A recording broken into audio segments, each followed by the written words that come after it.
Okay, it's 2 after. Well, thank you all for coming here after lunch and sitting with me today to talk about the FAST 41 program and how it can support tribal projects and support tribal engagement on large infrastructure projects. My name is Director Beightel. I am the Executive Director of the Permitting Council. I came to this role appointed by President Biden last July, so July of 2023. So I've been in the role for about 18 months. And really excited to be able to share what we do at the Permitting Council and how we're supporting tribal infrastructure, and hopefully spark some interest with you all about the types of projects that you have on tribal lands that we may be able to help. I'll quickly go through kind of what we are as the Permitting Council, the benefits of the FAST 41 program, talk about the types of sectors that we touch on, the portfolio of projects that we have in the FAST 41 program currently, and specifically the tribal projects that we have within our portfolio and other initiatives that we have underway to help support permitting excellence writ large across government. So we are a central part of the Biden-Harris administration's efforts to invest in America. The Inflation Reduction Act, the Bipartisan Infrastructure Law, CHIPS and Science Act, and various other pieces of legislation that have infused trillions of dollars into the U.S. economy to build infrastructure. It necessitates that we do this thoughtfully, but with intention to ensure that we are not shortchanging the process, but that we are getting these projects built, because there's a critical need for infrastructure in this country, and there's a critical need for us to move it quickly so that we can realize the benefits, the economic benefits, and the environmental benefits, and everything else that's associated with it. The Permitting Council, as it is constructed or as it exists, we are a unique body. We don't issue permits. We don't make any decisions. We don't even really influence the decision-making process. But what we do is make sure that project sponsors are brought to the table to work with the federal agencies to ensure that their perspectives are heard, that the agencies are effectively communicating with one another and with the project sponsors, and that we are moving towards a common goal of delivering these projects. At the end of the day, we want to see these projects get built. The Permitting Council, as it is, consisted of both a federal agency. So I have staff within my agency. We're a staff of about 27 currently that support the implementation of FAST 41, which is the program that we have to provide permitting assistance. But we are also a council. So I am the chair of the Permitting Council. And there are 15 other members of the council, deputy secretaries of 13 cabinet agencies, as well as the chair of the Council on Environmental Quality and the director for the Office of Management and Budget. And we meet at least quarterly, usually about every other month, to talk about the projects in our portfolio, identify trends in permitting, see where there are opportunities for us to work more effectively together, but also to ensure that the deputy secretaries, who are the number twos at these cabinet agencies, have line of sight into the work that's occurring within their agencies and how they're working with their partner agencies. This is all about us being more collaborative and more transparent in the process to ensure that we are being responsive to the needs of the American people, and also being responsible for the underlying environmental statutes that these agencies are carrying out. So, benefits of the FAST 41 program, and before I get into this too far, it's called FAST 41 because it was part of a piece of legislation that was a surface transportation reauthorization. So FAST is tied to the original statute, but does not necessarily mean that the projects go through the permitting process faster. It does mean that they are more predictable. We hold agencies and project sponsors alike accountable to a project schedule, and we provide greater transparency into the process. FAST 41 is all about ensuring that everyone who has a stake in the project has visibility into the process, and that we all are working towards a common goal, which is the permitting timetable. We coordinate among the federal agencies to work towards that permitting timetable to ensure that we are providing information to the project sponsors who are seeking the approval, but also to the public who may be interested in the effects that this project may have on their communities or lands or whatever it may be. FAST 41 covers a lot of things. We have 18 different sectors that are eligible for FAST 41 coverage, and that spans the gamut from renewable conventional energy offshore, onshore wind, solar, or oil and gas, natural gas pipelines or distribution facilities. We also do ports and waterways, broadband projects, as well as mining, manufacturing, chips, fabs, and the like. So almost any type of project that you can think of is potentially eligible for FAST 41 coverage. There are two asterisks on this slide, one for surface transportation and one for water resources. It's because when the program was created, Congress exempted projects that were led by the Department of Transportation and those that were funded through the Water Resources Development Act through the Army Corps. Suffice to say, if it's a DOT project, it's probably not going to be eligible, but most other types of projects will be eligible. And as long as it's in one of those sectors, then it has to meet a certain set of criteria. The vast majority of our projects meet the objective criteria, which means they are substantial in size. They have an investment to plan, design, and construct that is in excess of $200 million. It's subject to NEPA, and it has the complexity that is necessary to warrant FAST 41 coverage and the coordination that we provide. We also have tribal eligibility. So tribal projects do not have a cost threshold. As long as they occur in one of the 18 sectors that we have and they are subject to NEPA, they are eligible for FAST 41 coverage. So Congress made this change in the bipartisan infrastructure law, so in 2021. And since that time, we've had a lot more interest, obviously, from tribes because the $200 million threshold is a bit high for a lot of projects. Tribal projects that we have now are the broadband, which are generally around 50 million. We have some interest from tribes in the West who are looking at solar as well, who are smaller in scale, but the benefits are the same. They all generally apply to the tribal projects the same as they would for the objectives. And then the last one is a carbon capture eligibility. So if it's a carbon capture project, there is no cost threshold, and it is not necessary that it be subject to NEPA, as long as it's something associated with carbon capture, whether it's the capture, storage, or transmittal or transmission of the carbon, then it is an eligible project. Right now, we have about 28 projects in the active portfolio. The vast majority of those are renewable energy. There's 19 of the 28 that are renewable energy, and the vast majority of those are offshore wind on the East Coast. We have a number of solar projects as well as hydro pump storage, where we are project sponsors are building reservoirs to be able to move water up and down and use the hydrologic function to generate electricity to support the grid load. We also have water resources, so a water restoration, ecological restoration project in Louisiana. We've talked about the broadband projects, transmission, mining, ports and waterways. So you can see that we have, of the 18 sectors, we only have, 6 or 7 of them that are actually covered. So there is a lot of opportunity still for us to cover additional types of projects. The front porch, really, of our program is the permitting dashboard. It is at permitting.gov. You can go to look at that website. It has all the project pages. And the clear benefit of FAST 41, the thing that is most visible, is the creation of the permitting dashboard project page. That project page lists the primary point of contact at the lead federal agency. It lists primary point of contact for the project sponsor. It identifies the number of permits that are required and how many have been completed, the other agencies that are involved. So we have a lead agency as well as the cooperating or participating agencies who have authorizations on the project, and just a general description of what the project is. And then it also has a project permitting timetable. And this identifies all of the necessary permits that a project must acquire in order for it to be constructed. This is one of our tribal broadband projects. So we have right-of-way authorizations from the Bureau of Land Management. There is an environmental impact statement that is underway. We have Section 106 consultation that is underway.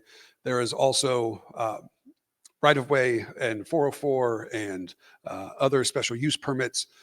All of those are identified. Each one of these is hyperlinked for more information and contact. There's interim milestones as well, and this will show you where you are in progress to actually accomplish the permitting action.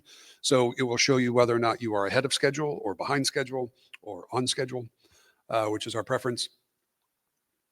And it also is a way for you to see the dependencies and the interrelationships between the various actions that are underway.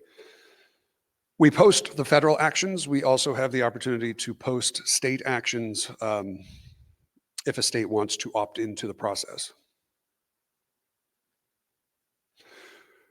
So the 3 tribal projects that we currently have, as I mentioned, are broadband projects. Santa Fe Indian School is our first tribal broadband project. It is 300 plus miles of fiber optic conduit and cable that's being laid throughout the 19 pueblos in New Mexico to ensure that they are getting full access to the benefits of the digital economy. It is, we went and, excuse me, met with them, I think last fall, maybe earlier this spring. Time kind of meshes together. But the stories that they were telling about the benefits that this program will have, the access that they will have to higher learning, even connecting to labs across the country to share and learn from the work that they're doing was monumental. It was really inspiring to hear about that and how this project's going to benefit those pueblos. It is the federal approvals that are necessary for this include approvals from the Bureau of Indian Affairs, U.S. Fish and Wildlife Service, because it crosses the National Wildlife Refuge, as well as New Mexico's Department of Transportation, and I think there's some Clean Water Act actions as well. So that requires that each of those agencies coordinate amongst each other to ensure that the information that they need for the permits are being provided. The lead agency for this one is the National Telecommunications and Information Administration. It was funded through the Tribal Broadband Connectivity Program, so they have the overall responsibility to coordinate. And what our role is to ensure that they're getting the information that they need to move the project forward, and that Santa Fe Indian School is getting what they need from the agencies to ensure that they're maintaining progress as well. Similarly, we have the Alaska Fiber Optic Project. This one is it's slightly smaller in scale, but it is no less consequential. And one of the interesting things about this project is that they are laying fiber at the bottom of one of the Yukon River and figuring out new design elements to do that. And that discovers new permitting actions or approaches to some of the permitting that must be done. So we are actively working with Doyon, which is the project sponsor for this project, and the NTIA, Fish and Wildlife Service, U.S. Army Corps of Engineers, to ensure that the project is moving forward and that everybody has the information that they need to get this project delivered on time. And then the most recent one that we have is the Winnebago Tribe Broadband Connectivity Program. This is 235 miles, $35 million. It has a number of households on tribal lands that will benefit from this project. There are 6 different federal actions that are required. We expect actually to have this one complete, I think, middle of next year. But again, this is just indication of the sorts of different levels of approval that are required for these projects and the coordination that is necessary. Oftentimes with these tribal projects, the tribes themselves have not had a lot of interface with the agencies that are involved. And so we are able to provide that connective tissue to get them in front of the right people to ensure that decision makers are aware of the challenges and that we are, again, maintaining forward progress. I think it's important to focus on how Fast 41 is benefiting tribes specifically beyond just the tribal support that we have for the projects. For projects that are not tribally sponsored, we also ensure that there is robust and early and active engagement with tribal governments, tribal communities, where they may be affecting tribal interests. Tribal eligibility applies across all of our sectors, and the money threshold is not applicable for tribal projects. So there is a lot of opportunity for tribes to leverage this program to ensure that their projects are getting the attention they need from the federal agencies and are moving through the permitting process at pace. Beyond project-specific work that we are doing to help to ensure that we are delivering on the infrastructure needs, we are also received $350 million from the Inflation Reduction Act that was deposited into our Environmental Review Improvement Fund, which is essentially our bank account to fund our operations, but also initiatives that will help improve permitting across government. 170 million of that we have directed to federal agencies to ensure that they have staffing capacity sufficient to deal with the tidal wave of permit applications that are coming as a result of this generational investment. So of the 15 agencies that we have represented on the Permitting Council, I believe 10 of them or so have received funding from the Permitting Council to ensure that they have either the staffing that they need or the tools that they need to be able to deal with all of the permitting actions that are coming in. We've been able to hire over 225 people as a result of these investments, and that is consequential because those are bodies that are able to work specifically on the permitting actions. Their whole job is to ensure that they are making the permitting actions more timely and efficient, which ultimately will result in better outcomes. We also stood up a tribal assistance program. We have an initial investment of $5 million, but there is more that we anticipate announcing soon. The tribal assistance program is set up to provide direct funding to tribes if they are engaged on a FAST 41 project. So if there is a project that is covered by FAST 41 that is affecting tribal interests and tribes are consulting as part of the 106 process or even part of the NEPA process, they can apply to us. It's non-competitive, but they have to apply to just describe how they intend to use the funds and what actions they are still consulting on. And then we provide direct funding through the Bureau of Indian Affairs to them to support that consultation. So if you are consulting on one project, you get X amount, 2 projects, you get X amount plus Y, 3 projects, X, Y, Z. That enables us to ensure that the tribes have the resources that they need to effectively engage. It improves the process overall because it enables them to hire contractors to help review plans or documentation, pay for per diem to travel to project meetings, or pay for historians to engage in the research that they need to do for their actions.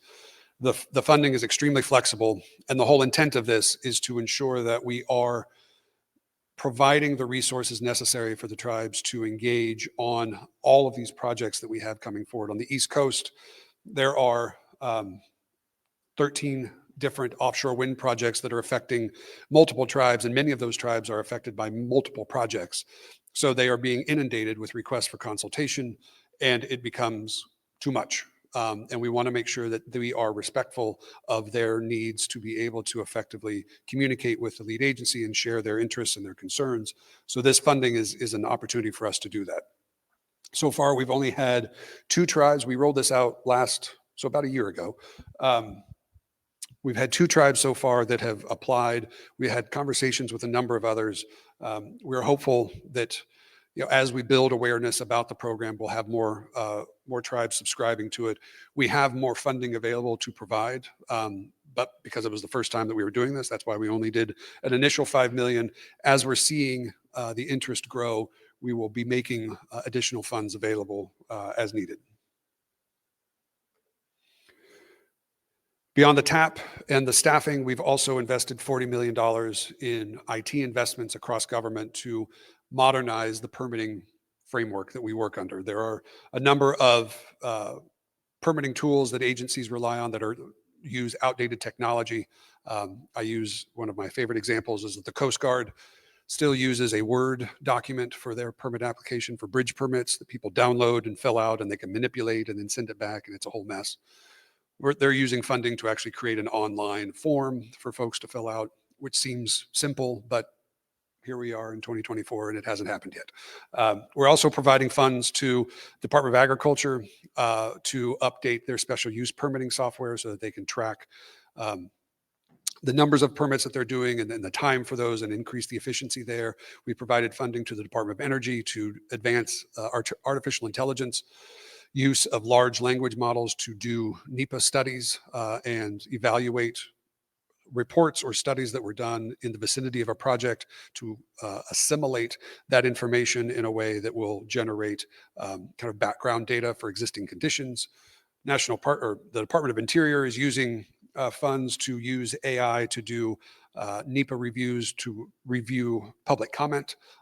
So when you have large, complex projects that are somewhat controversial, you can have hundreds of thousands of public comments that come through. using AI to leverage that speed and computing power to process those comments will save staff time, significant staff time, so that they are freed up to do the more analytical thinking and that we need humans to do, using the AI to process the rote administrative work so that the humans can do the analytical work is going to help us in the long run as well. And there are other investments in mapping and other software that we are doing to just bring the federal government into the modern era for permitting. I mentioned earlier that states have the opportunity to also post their actions on the permitting dashboard. We have not yet had a state opt into that yet. But what we have done is work with New Mexico and the Renewable Energy Transmission Authority to develop an MOU that establishes a relationship between the Permitting Council and RETA. As RETA has a number of transmission and renewable energy projects in their portfolio, those that are eligible for Fast 41 under this agreement, they'll work with those project sponsors to suggest that they explore Fast 41. We will provide technical assistance to those project sponsors to help them understand what the opportunity is. And then hopefully this will have the mutual benefit of building our portfolio of projects, which ultimately we're interested in having as many projects as we can in the Fast 41 portfolio. And it will help RETA by moving their projects forward at a more efficient pace. We are exploring partnerships with other states. I just left Sacramento yesterday, where I was meeting with Governor Newsom's staff to explore opportunities to partner with the state of California. We have conversations with the state of Maine, Pennsylvania, Michigan, and others who are all looking at different ways to be more transparent and predictable in the permitting process. There are a lot of states that are looking at dashboard type things, and we have the federal dashboard. So there's a lot of ways for us to share information, our lessons learned, and for us to not reinvent the wheel 50 times over, but rather have a more consistent approach. So it's taking a step back from kind of the investments that we've made and the opportunities at a project level. What we are trying to do ultimately is work ourselves out of a job a little bit. We are trying to institute best practices in the permitting process to ensure that every project that seeks federal approvals follows a similar path with increased coordination, increased accountability, and transparency. We really want to dig into the statistics and the data on our permitting timetables. So by posting these projects to the dashboard, we are, as we build out the portfolio of projects, we build out a fair amount of background information that we can then analyze to discover what are common sources of delay on certain types of projects. Where are the common challenges that occur, and when do they occur, so that we can better anticipate mitigation strategies that we can employ. We're really looking at how we communicate the value of the environmental review process in informing better decision making, while also countering the narrative that NEPA is broken, permitting is broken, that is the source of all delay for all projects. Because I think that narrative undermines our ability to effectively protect our critical natural resources. And it also, it's a false narrative because people don't understand the process, or they don't fully appreciate kind of the complexities that go into it. That's not broken. What is broken is just oftentimes it's personality conflicts, it's a lack of prioritization, and that's how Fast 41 helps, is that it breaks down those barriers of communication. It ensures that these projects are appropriately prioritized and receive the attention that they need from the highest levels of the agencies. So in order to become a Fast 41 project, if there are projects that you have that you're interested in putting forward, we have what's called a Fast 41 initiation notice, a FIN, that's available if you scan that QR code. You can also email us, fast.41@permitting.gov, or just go to the permitting.gov website, and there's plenty of information there as well.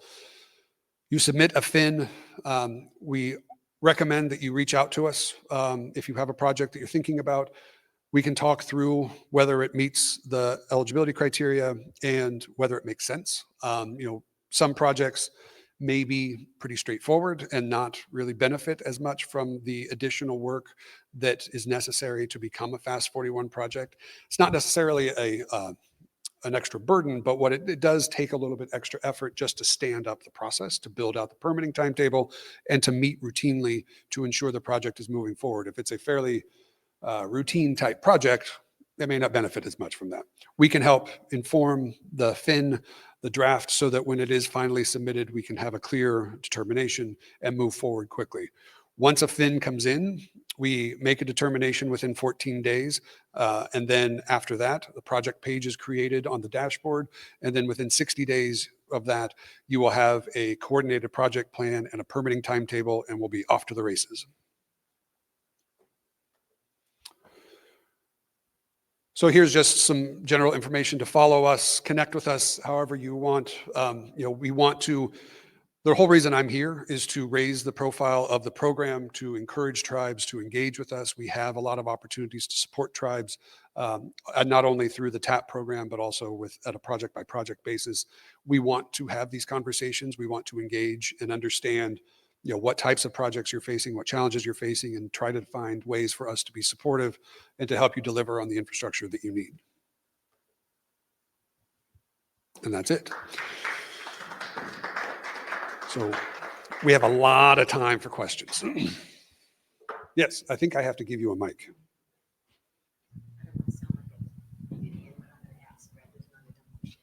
Not a dumb question. There's no such thing. So my name is Tanya with Bacuna Rancheria, which is in the Southern Sierras, this side south of Yosemite. So is broadband the same thing as internet and Wi-Fi? Yes. They're all the same? Yep. So the broadband infrastructure is essentially anything through telecommunications to provide high-speed internet access. I think that's how we would define it. Okay, because where we live, it's sometimes very hard. We have one telephone company that supplies our Wi-Fi, our internet, and it's so slow. So we're looking for ways with our tribal office to make things a little bit quicker. And Yep. I don't know if is it going, like, can we do it legally, or do we have to use our only telephone company to get faster service? That is a question that I don't have an answer to, but the overall eligibility and how to support a project, once you figure out whether you can and you want to, that's where we can come in.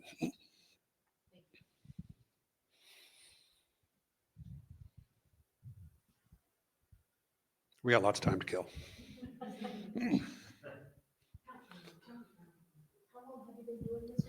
So the council was created in 2015 through the FAST Act. So we're still a very young agency, and there's lots of things that go along with being a young agency and just standing up the program. The other challenge that we had before the bipartisan infrastructure law was when we were created, there was a sunset clause. So there was the idea that the permitting council would be stood up, it would work for essentially 7 years, and then it would sunset. And because I don't know why. Congress thought that we'd fix all the permitting problems by then and everything would be fine. They realized that that's not the case. So in the bipartisan infrastructure law, they removed that sunset clause. So we've only been a permitted agency for 2 years, really, 2.5, 3 years. So that has, with that, we are building out our agency profile. We have new branding. We have doing a lot more outreach, education, awareness building, so that again, the whole purpose of this is to bring more and more projects into our portfolio, because obviously we see the value in it, but we also, the more projects we do, the more this process and the coordination becomes routine. And that so eventually, not anytime probably in the near future, but eventually this will become standard practice across government, and we'll be able to move more efficiently. And maybe we will work ourselves out of a job at some point. Thank you. Sorry, we got in late. I have time to probably do it again. No, that's, I mean, it's okay. Ryan Eberly with Gila River. I had a question. I don't know, maybe going back to your slide on the IT infrastructure, the IT stuff. I'm kind of curious about how, I know you mentioned the forms for the Coast Guard, but I guess maybe what are some specific examples of how that's going to improve at the federal agency level? Like, I mean, does it improve the process from going from one agency to the next? Does it, I mean, what are maybe some more specific examples about how that's improving what I call it, or reducing the administrative burden on federal agencies?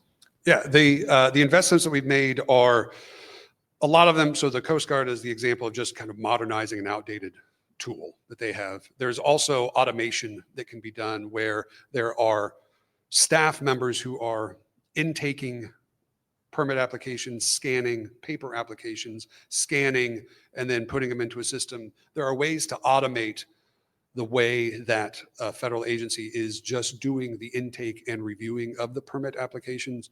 The artificial intelligence stuff, I think, it's the next frontier, obviously, and DOE through their national labs are building tools to leverage AI to make permitting more efficient, environmental review and authorization more efficient.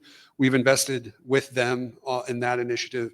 DOI, again, I think some of the other Forest Service receive funds with it's called the Reaper tool. It's the way that they do categorical exclusions to build out the capacity of that so that there are more offices that have the availability to use it. There's more training. They're building out its functionality because it has already proven to be an effective tool, but it is limited in scope. And so they're expanding the scope to automate more elements of their categorical exclusion review for special use permits.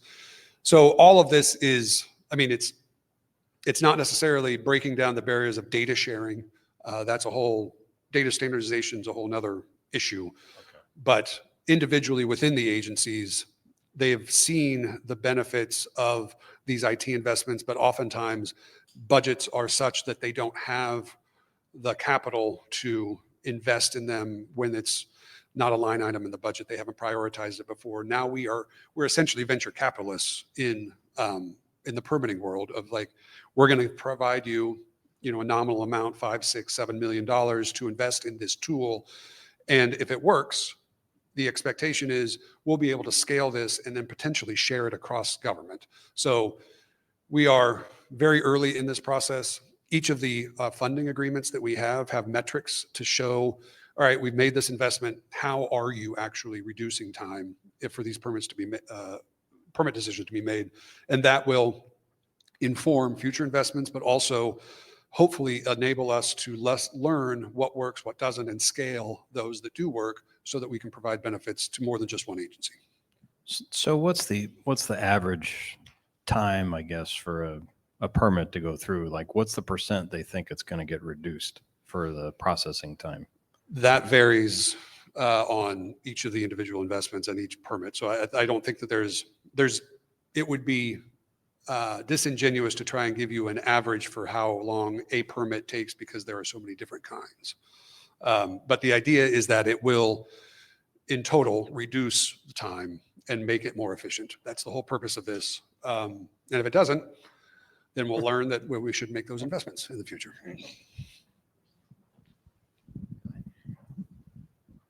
So I just wanted to ask, I hope it's not too nosy, how did the 3 tribes that you're working with now find you, or did you find them? The first one, Santa Fe Indian School, we had our director of tribal affairs had a relationship with them. So she knew the folks at Santa Fe Indian School and encouraged them to apply, and that worked. From that, we made the connection with Doyon in Alaska, and then Winnebago. They came to us I don't think we had any direct contact with them. They came to us after hearing about it through various other means. So, admittedly, it takes a little while to get the word out, but I think we're starting to see some momentum.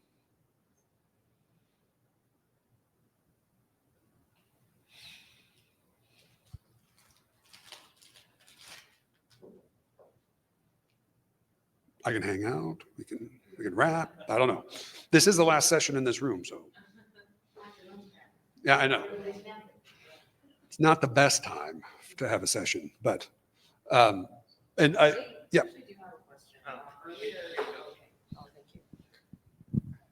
Felicia Lucas, CalSTART.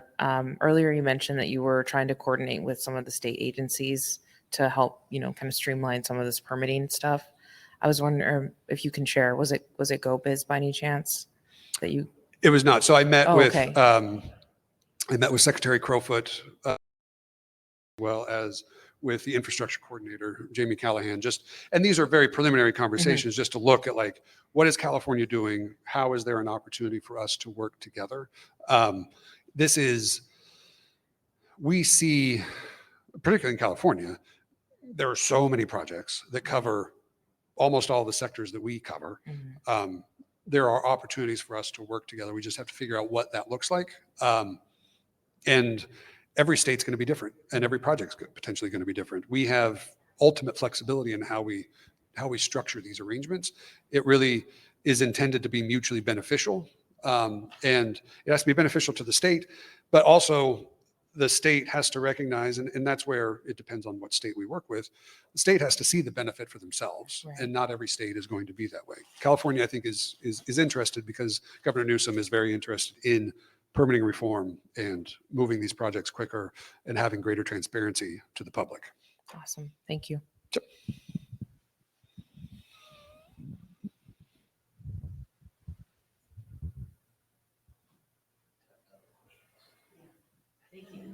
Absolutely. Well, if there is any, I don't actually know, but I'm assuming you guys will have these slides. And if not, if you just go to permitting.gov, that's the front porch for us. That's our website. That has the dashboard on it. It has all the information that I've shared. There's fact sheets and everything else.